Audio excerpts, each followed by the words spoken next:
നമസ്കാരം. എല്ലാ സജ്ജനങ്ങൾക്കും സന്ധ്യാദീപത്തിലേക്ക് സ്വാഗതം.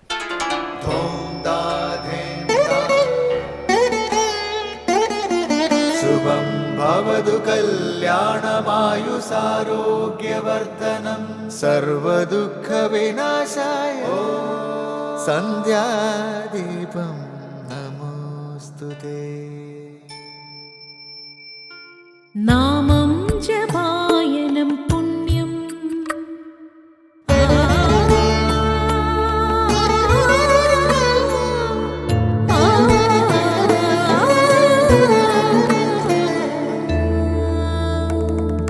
നാമം ജപായനം പുണ്യം നിരുപമദീപാങ്കുരം പോലെ സ്വരശ്രുതിലയവരമതുലം ദീവാങ്കണം മോക്ഷസംഗീതസാരം നീളും വഴിത്താരയിൽ ജീവതാരം മന്ത്രാലാപം മായാവിൻ നിൻ പ്രസാദം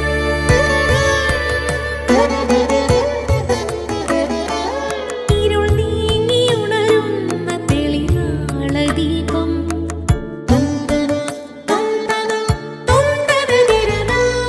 ഇരുൾ നീങ്ങിയുണരുന്ന തെളിനാളദീപം പ്രണവാമൃതം ചൊരിയുന്ന ദീപം ദീപം ദീപം ദീപം ദീപം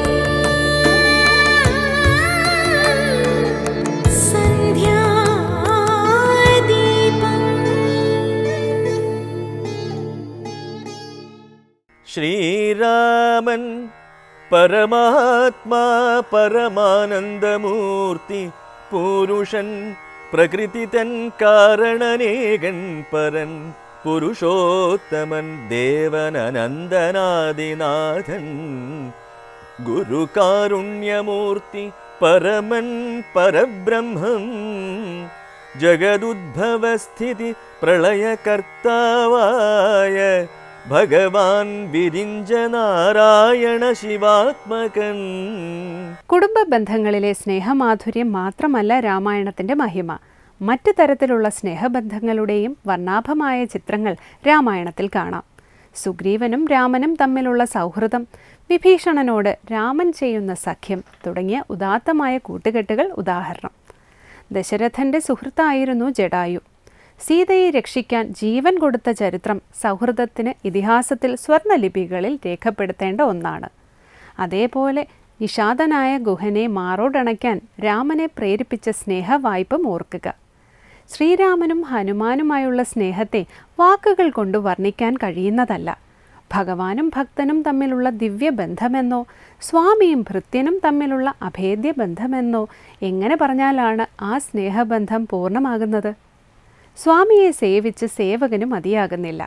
സേവകനോടുള്ള കടപ്പാട് വീട്ടാൻ കഴിയാതെ സ്വാമി കുഴങ്ങുന്നതുമാണ് രാമായണത്തിൽ നമ്മൾ കാണുന്നത്.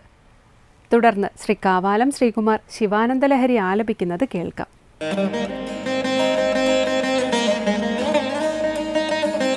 പ്രഭുസ്ത്വം ദീനാനാം ഖലു പരമബന്ധു പശുപതേ പ്രമുഖ്യോഹം തേഷാമപി കിമുത ബന്ധുത്വമനയോഃ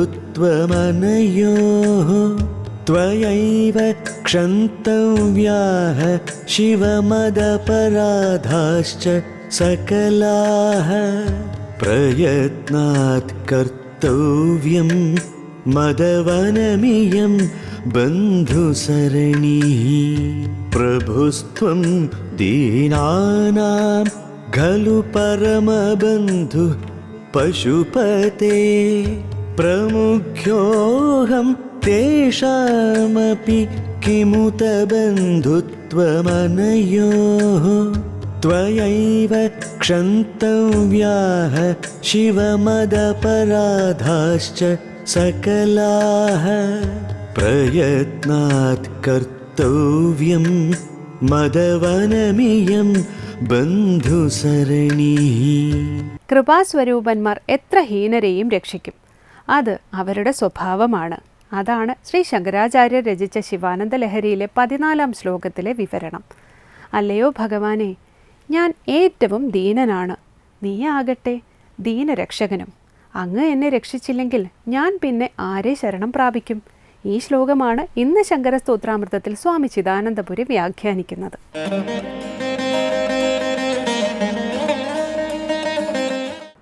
ഓം ഗുരുർബ്രഹ്മാ ഗുരുർവിഷ്ണു ഗുരുർദേവോ മഹേശ്വരഃ ഗുരുസാക്ഷാത് പരം ബ്രഹ്മ തസ്മൈ ശ്രീ ഗുരവേ നമഃ. ഓം സദാശിവസമാരംഭാം ശങ്കരാചാര്യമധ്യമാം അസ്മദാചാര്യപര്യന്താം വന്ദേ ഗുരുപരമ്പരാം. ശങ്കരകൃതികളിൽ ശിവാനന്ദലഹരിയിൽ 13ാമത്തെ ശ്ലോകമാണ് നമ്മൾ ശ്രദ്ധിക്കുന്നത്. അസാരമായ സംസാരത്തിൽ തൻ്റെ ഭജനകളിൽ നിന്നെല്ലാം വിദൂരത്തിൽ ജഡബുദ്ധി കൊണ്ട് അലയുന്നവനായി തീർന്നു ഞാൻ. അങ്ങനെയുള്ള എന്നെ വീണ്ടും വിശേഷിപ്പിക്കുകയാണ് അന്ധം മാം, അന്ധനായ കണ്ണ് കാണാത്ത എന്നെ. ഇവിടെ കണ്ണ് കാണാത്ത എന്ന് പറഞ്ഞാൽ ബാഹ്യമായ കാഴ്ചയില്ലായ്മയല്ല, മറിച്ച് അസാരമായ സംസാരത്തിൽ ഭ്രമിക്കുന്നത് കൊണ്ട്, ജഡബുദ്ധി ആയതുകൊണ്ട് തിരിച്ചറിവില്ലാതായി പോകുന്നു. ബാഹ്യമായ കണ്ണിനെല്ലാം കാഴ്ചയുണ്ട്, പക്ഷേ കണ്ണ് കാണുന്നില്ല, ചെയ്യേണ്ടതറിയില്ല, ചെയ്യരുതാത്തതറിയില്ല. അങ്ങനെ തീർത്തും അന്ധനായി കഴിയുന്ന എന്നെ പരമകൃപയാ, പരമമായ കൃപ കൊണ്ട് പാതുമുചിതം, പാതും രക്ഷിക്കുന്നതിന് അങ്ങേക്ക് ഉചിതമാണ്, അങ്ങ് രക്ഷിക്കണേന്ന് താത്പര്യം. അപ്പോൾ അവിടെ ചോദ്യം വരാം, ഇത്രയ്ക്ക് ജഡബുദ്ധിയായിട്ട് ഈ സംസാരത്തിൽ ഭ്രമിക്കുന്ന നിന്നെ എന്തിനു രക്ഷിക്കണം? അതിന് മറുപടിയാണ് പരമകൃപയാ, പരമകൃപ കൊണ്ട്. കൃപാസ്വരൂപനല്ലേ അങ്ങെന്ന്. കൃപാസ്വരൂപന്മാർ എത്ര ഹീനരെയും രക്ഷിക്കും, അതവരുടെ സ്വഭാവമാണ്. അങ്ങ് പരമകൃപാലുവാണ്, അതുകൊണ്ട് അങ്ങ് രക്ഷിക്കണമേ, പരമകൃപയാൽ രക്ഷിക്കണമേ എന്ന് പ്രാർത്ഥിക്കുകയാണ്.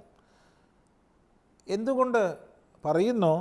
മദന്യഃ കഹ ദീനഃ, എന്നിൽ നിന്ന് ഭിന്നനായ ആരാണ് ഇത്ര ദീനനുള്ളത്? അങ്ങേയറ്റം ദുഃഖിതനാണ് ഞാൻ, എന്നെപ്പോലെ ദുഃഖിതൻ മറ്റാരാണുള്ളത്? മറ്റൊരു ഭാഗത്ത് കൃപണരക്ഷാതി നിപുണഃ ത്വദന്യഃ കഹ, കൃപണന്മാരെ, ദീനന്മാരെ, ദുഃഖിതന്മാരെ രക്ഷിക്കുന്നതിൽ അതിനിപുണനായവൻ നീയല്ലാതെ മറ്റാര്? അപ്പോൾ നിനക്ക് എന്നെപ്പോലെ ദീനൻ മറ്റാരുമില്ല, എനിക്ക് കൃപണരക്ഷാനിപുണൻ നിന്നെപ്പോലെ മറ്റാരുമില്ല. അപ്പം ഞാൻ ഏറ്റവും ദീനനാണ്, നീ ദീനരക്ഷകനാണ്, അതുകൊണ്ട് എന്നെ രക്ഷിക്കണമേ എന്ന് പ്രാർത്ഥിക്കുകയാണ്. മാത്രമല്ല, നീ എന്നെ രക്ഷിക്കുന്നില്ലെങ്കിൽ ഇനി ഞാൻ മറ്റാരെ ശരണം പ്രാപിക്കും? അതാണ് ചോദിക്കുന്നത്.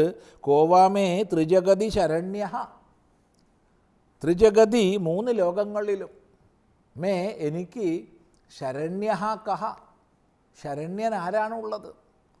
ശരണത്തിനാശ്രയൻ, ശരണം ലഭിക്കുന്നതിന് ആശ്രയഭൂതനായി മറ്റാരുണ്ട് എനിക്ക്? താത്പര്യം ആരും തന്നെ ഇല്ല. അതുകൊണ്ട് എനിക്ക് ശരണം പ്രാപിക്കാൻ മറ്റൊരാളില്ല ഭഗവാനെ. ഇതെല്ലാം മനസ്സിലാക്കി എന്നെ പാതും രക്ഷിക്കുന്നതിന് ഉചിതം തവ, നിനക്ക് ഉചിതമാണ് എന്ന് പറയുക ചെയ്യുന്നത്. തുടർന്ന് വീണ്ടും രക്ഷിക്കാനുള്ള പ്രാർത്ഥനയാണ്. പ്രഭുസ്ത്വം ദീനാനാം പരമബന്ധു പശുപതേ, പ്രമുഖ്യോഹം തേഷാം അപി കിമുത ബന്ധുത്വമനയോഃ,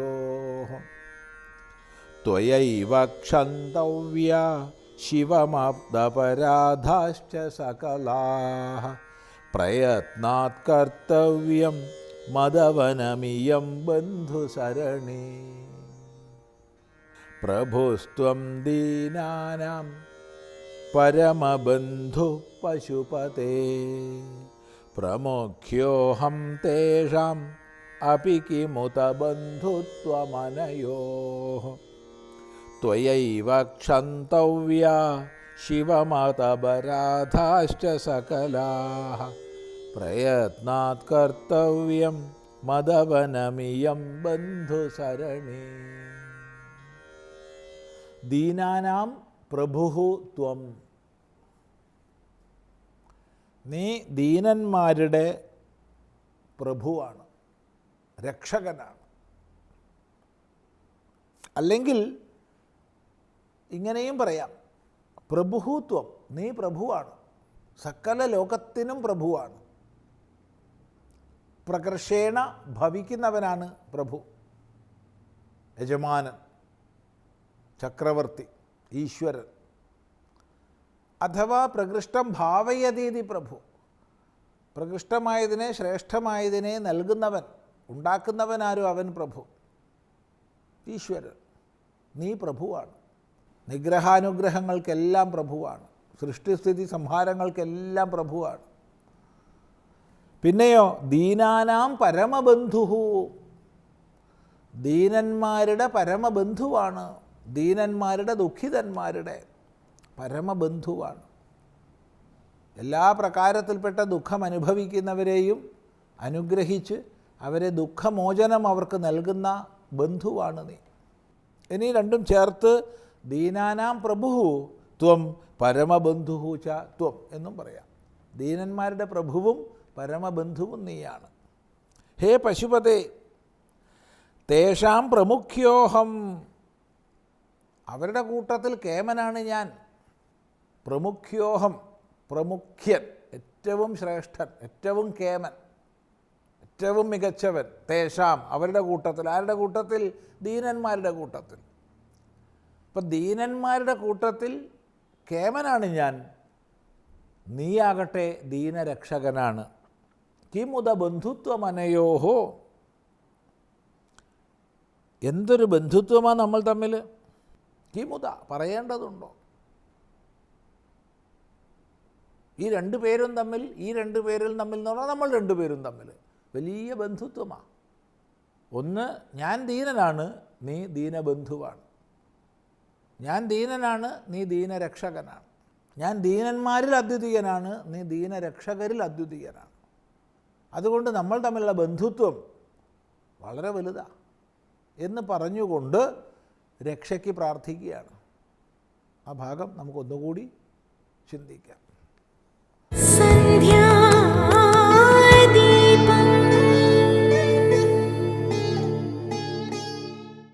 അടുത്തതായി സനാതനധർമ്മം.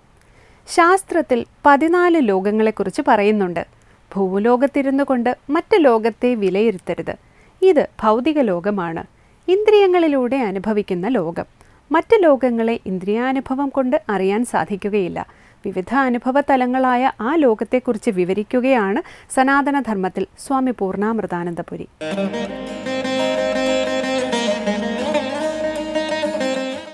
ഓം അമൃതേശ്വരിയെ നമഃ. ഇന്ന് നമുക്ക് വിവിധ ലോകങ്ങളെക്കുറിച്ച് ചിന്തിക്കാം. ലോകാ സമസ്ത സുഖിനോ ഭവന്തു എന്നായിരുന്നു ഋഷിമാരുടെ പ്രാർത്ഥന.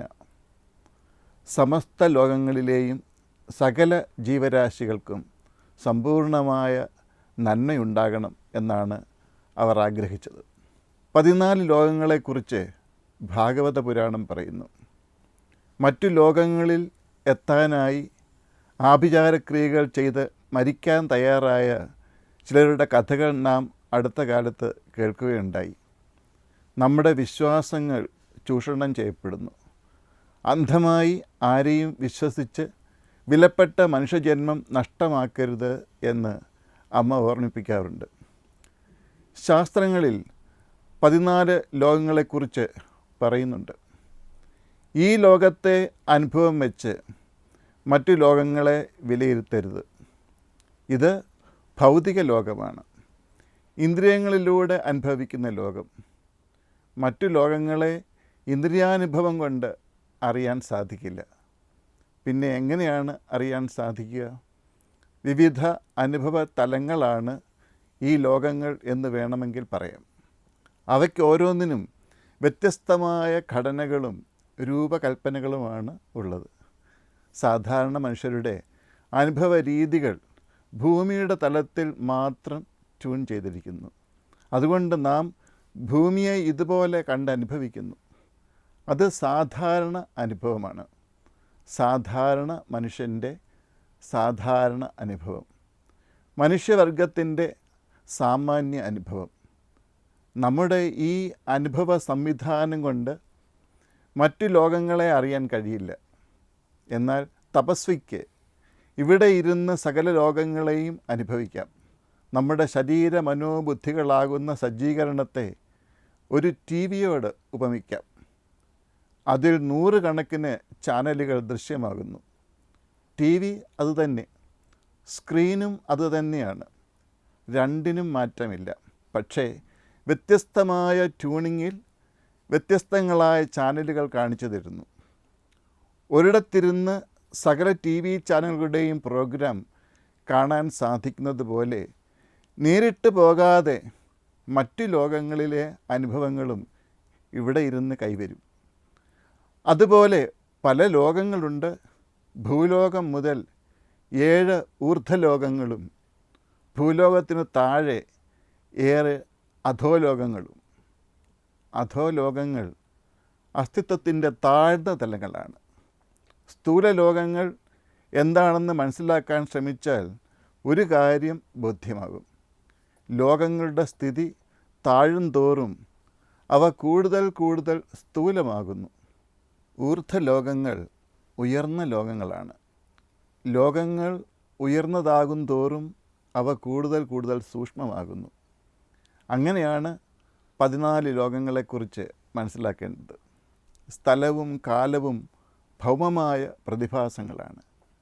ഓരോരോ ഊർധ്വലോകങ്ങളിൽ പടിപടിയായി അനുഭവങ്ങളുടെ സ്ഥൂലത കുറയുന്നു. അതിനനുസരിച്ച് ജീവിതം ആയാസരഹിതമായിക്കൊണ്ടിരിക്കും. മാത്രവുമല്ല, ദിവ്യത്വം കൂടുതലായി പ്രകടമാവുകയും ചെയ്യും. ഉദാഹരണത്തിന്, അസംസ്കൃത എണ്ണ ശുദ്ധീകരിച്ചാൽ പെട്രോൾ ആകുന്നു, പിന്നെ ഗ്യാസ് ആകുന്നു, വിമാനയാത്രയ്ക്കുള്ള ഇന്ധനമായി മാറുന്നു. അതേപോലെ ഈ ജീവിതയാത്ര ആയാസരഹിതമാക്കാൻ സാധിക്കും. മനുഷ്യൻ്റെ തലമാണ് ഭൂലോകം. ഊർധ്വലോകങ്ങളിൽ ഏറ്റവും താഴെയാണത്. അതായത് ഭൂമിയുടെ തലം എന്നർത്ഥം, ഭൂതലം. ഊർധ്വലോകങ്ങളിൽ ഏറ്റവും സ്ഥൂലമാണ് ഭൂലോകം. മറ്റ് 6 തലങ്ങളും കൂടുതൽ സൂക്ഷ്മവും ദിവ്യവുമാണ്. സ്വർഗലോകങ്ങളിൽ ക്രമമുക്തിയാണുള്ളത്. പടിപടിയായി ഓരോരോ ലോകങ്ങൾ കടന്നു പോകണം. ഏറെക്കാലം കാത്തിരിക്കണം സത്യലോകത്തെത്താൻ. എന്നാൽ ഭൂലോകത്തിൽ നിന്ന് നേരിട്ട് സത്യലോകത്തേക്ക് പ്രമോഷൻ ലഭിക്കാം. ഉയർന്ന ക്ലാസ്സുകളിലേക്ക് ഡബിൾ പ്രമോഷൻ കിട്ടുന്നത് പോലെ സ്ഥാനക്കയറ്റം മാത്രമല്ല, ഇറക്കവും സാധ്യമാണ്, ഡീപ്രമോഷൻ. സ്വർഗത്തിൽ പുണ്യം തീർന്നു പോകുന്നു, നരകത്തിൽ പാപങ്ങൾ തീരുന്നു. സൽക്കർമ്മങ്ങളിലൂടെ പുണ്യമാർജിച്ച് വേഗത്തിൽ പരമപദം പ്രാപിക്കാൻ ഭൂമിയിൽ അവസരങ്ങൾ അനവധിയുണ്ട്. ഇവിടെ നിന്നും ഏത് ഊർധ്വലോകങ്ങളിലേക്കും നേരിട്ടുയരാം. ഡയറക്റ്റ് ഫ്ലൈറ്റ് കിട്ടും. വെള്ളം ചൂടാക്കിയാൽ നീരാവിയാകുന്നു. നീരാവിയെ തണുപ്പിച്ചാലോ ഐസാകും, മഞ്ഞുകട്ടിയാകും, ഖരാവസ്ഥയിലായി. 3 അവസ്ഥകൾ എത്ര വ്യത്യസ്തങ്ങളാണ്. നീരാവിയും ജലവും മഞ്ഞുകട്ടയും ഒരേ വസ്തുവാണെന്ന് നമുക്ക് ഭാവന ചെയ്യാൻ പറ്റാത്ത അവസ്ഥയിലാണ്. ഇതുപോലെ തന്നെയാണ് 14 ലോകങ്ങളും. അനുഭവിക്കുമ്പോൾ ഒന്ന് തന്നെ, തലം മാത്രം മാറുന്നു, അവസ്ഥ മാത്രം മാറുന്നു. ശരീരങ്ങൾ മാറ്റിക്കൊണ്ട് ഈ ലോകങ്ങളിൽ പ്രവേശിക്കാം. അതിലൊട്ടും യുക്തിരാഹിത്യമില്ല. ഇൻ്റർനെറ്റ് പ്രവർത്തിക്കുന്നത് എങ്ങനെയാണ്? അപ്പോൾ ഈ 14 ലോകങ്ങൾ വിവിധ തരംഗദൈർഘ്യമുള്ള വിവിധ തലങ്ങൾ മാത്രമാണ്. യാഥാർത്ഥ്യത്തിൻ്റെ ആപേക്ഷിക അനുഭവങ്ങൾ. ഈ ആപേക്ഷിക തലത്തിനും അപ്പുറത്തേക്ക് ഉയരുക എന്നതാണ് നമ്മുടെ ലക്ഷ്യം. 14 ലോകങ്ങളും കടന്ന് അനന്തതയെ പുൽകുക. അതുകൊണ്ട് യോഗികൾ സ്വർഗലോകങ്ങളിൽ ഭ്രമിക്കാറില്ല. ഭോഗഭൂമിയാണത്. പുണ്യസഞ്ചയം തീർന്നാൽ അവിടുന്ന് ഇറങ്ങിക്കൊടുക്കേണ്ടി വരും. ക്ഷീണേ പുണ്യമർത്യ ലോകം വിശന്തി എന്ന് ഭഗവാൻ ഗീതയിൽ പറയുന്നു. ഗുരുവിന് നമ്മെ പരമപദത്തിലെത്തിക്കാൻ സാധിക്കും. പരമസത്യത്തിൻ്റെ ഉച്ചകോടിയിൽ ഗുരു നമ്മിൽ പ്രവർത്തിച്ച് നമ്മെ എത്തിക്കും. ഈ 14 ലോകങ്ങളും ഓരോരോ രംഗങ്ങൾ പോലെ കടന്നു പോകും. മറ്റു ലോകങ്ങളിൽ എത്താനായി ആഭിചാരക്രിയകൾ ചെയ്ത് മരിക്കാൻ തയ്യാറായവരുടെ കഥ കേട്ട് അനുകരിക്കാൻ ശ്രമിക്കരുത്. നമ്മുടെ വിശ്വാസങ്ങൾ ചൂഷണം ചെയ്യാൻ ആരെയും അനുവദിക്കരുത്. അന്ധമായി ആരെയും വിശ്വസിക്കരുത്. വിലപ്പെട്ട മനുഷ്യജന്മം നഷ്ടമാക്കരുത്. എല്ലാ അനുഭവങ്ങളും അസത്യം. അനുഭവിക്കുന്ന ആൾ മാത്രം സത്യം. അതാണ് പരമമായ സത്യം. ആ ദിവ്യാനുഭവം നേടാനാണ് ജീവിതം. സകല അനുഭവ തലങ്ങളെയും മറികടന്ന് പരമസത്യത്തെ പ്രാപിക്കാൻ ജഗദീശ്വരിയായ അമ്മ നമ്മെ അനുഗ്രഹിക്കട്ടെ. ഓം നമഃ ശിവായ.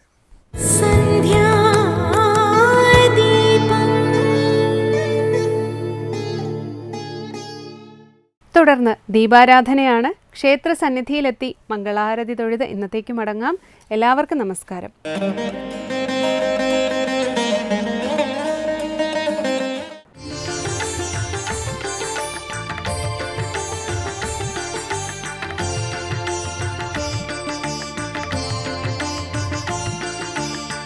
मन्दारगन्धसंयुक्तं चारुहासं चतुर्भुजं मन्दारगन्धसंयुक्तं चारुहासं चतुर्भुजं बहिर्पिञ्जावचूडाङ्गं कृष्णं वन्दे जगद्गुरुं कृष्णं वन्दे जगद्गुरुं कृष्णं वन्दे जगद्गुरुम्